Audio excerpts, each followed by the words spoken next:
tomo a decisão de parar de mentir e a graça me capacita para parar de mentir. Eu tomo a decisão de rasgar as revistas e a graça de Deus me dá a condição de sentir nojo delas. Eu tomo a decisão de jogar fora e a graça de Deus me dá a condição de não querer pegar de volta. Mas a graça de Deus espera as minhas decisões. Então, decisão é a palavra-chave. E tanto isso é verdade, que eu queria examinar com vocês a experiência do apóstolo Paulo nessa área.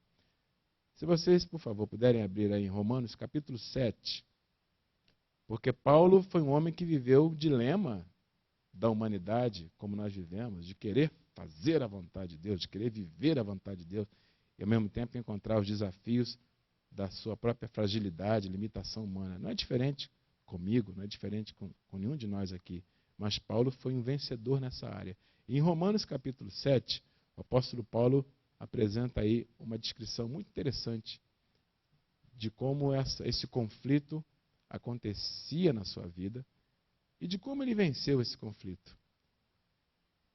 De como ele foi confrontado com a necessidade de tomar decisões que convidaram a graça de Deus a torná-lo santo. Vamos ver alguns versículos aí em Romanos capítulo 7, versículo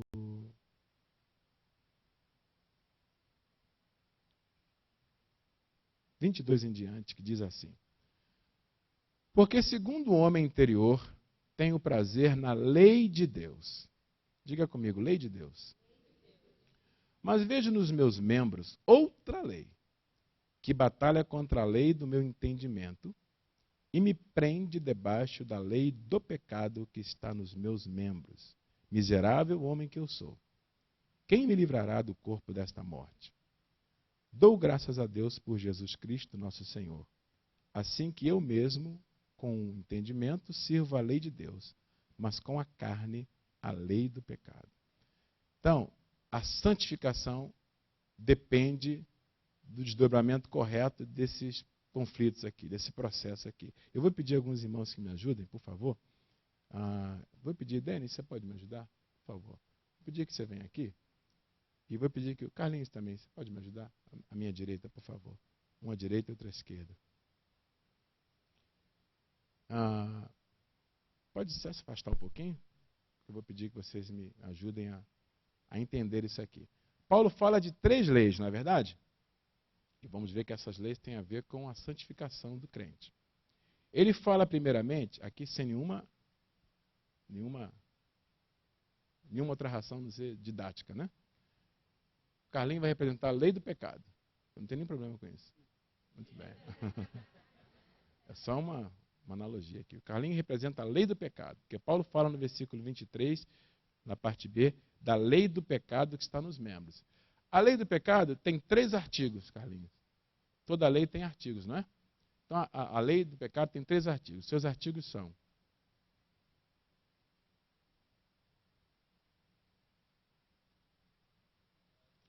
faça tudo quanto lhe der prazer. Esse é o primeiro artigo. Segundo artigo, seja o senhor da sua própria vida. Terceiro artigo, não deixe que ninguém mude isso. Em outras palavras, estão revogadas as disposições em contrário. Deixa ninguém mudar isso. Você é o cara. Você faz o que te der na telha e ninguém tem como alterar isso em você. Decorou? Não. Você não sabia que era para decorar. Então vou repetir. Faça tudo quanto lhe der prazer. Segundo artigo, seja o senhor da sua própria vida. Não deixa pastor, ninguém manda em você.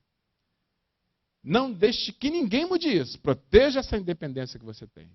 Porque essa independência vem de onde? De Lúcifer, não é? É verdade. Proteja isso. Essa é a lei do pecado. A lei de Deus, que o Denis vai representar aqui, também tem 3 artigos. Denis, ame a Deus sobre todas as coisas. Segundo artigo, ame ao próximo como a ti mesmo. Terceiro artigo, tudo que é bom,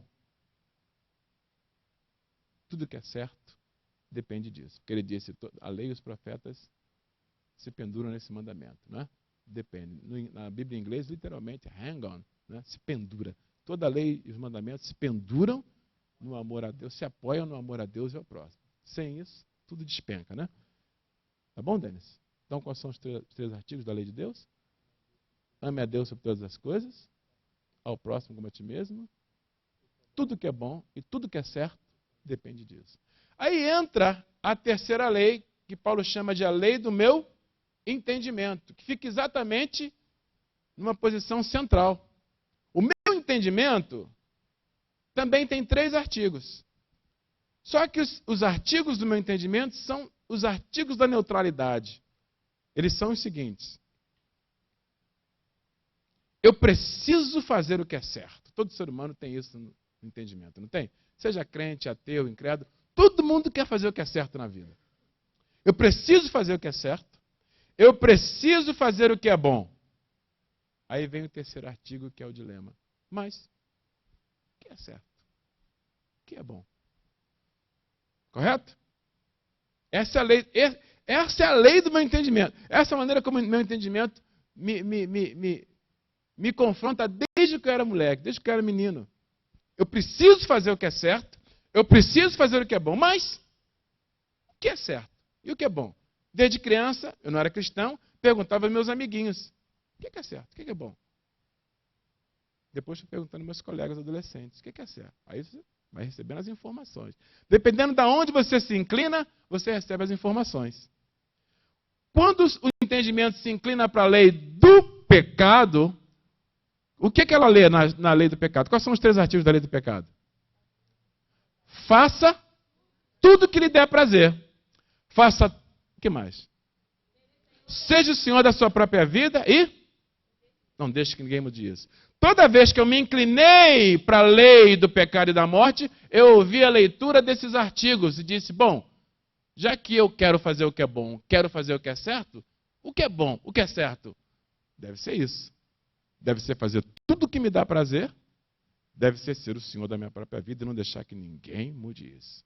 Então eu me inclinava, é o que Paulo diz, a inclinação para a lei do pecado é morte, porque eu aprendo a ser independente de Deus. E a independência é o pecado de Lúcifer. Toda vez, depois de convertido, que eu me inclinei para a lei de Deus, procurando entender o que é bom e o que é certo, a lei de Deus me disse o quê?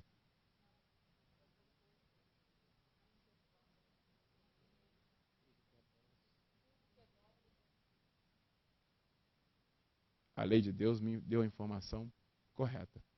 E eu passei a amar a Deus acima de tudo, amar o meu próximo como a mim mesmo, e descobri que o bom e o certo é isso. Tá certo? Qual é a palavra-chave, então?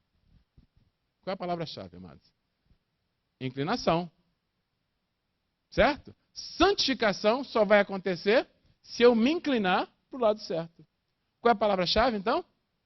Porque santificação é um processo que começa com Deus, mas espera as minhas decisões, a inclinação é a minha decisão. E esse é um dilema diário. Paulo fala, eu vivo isso o tempo todo.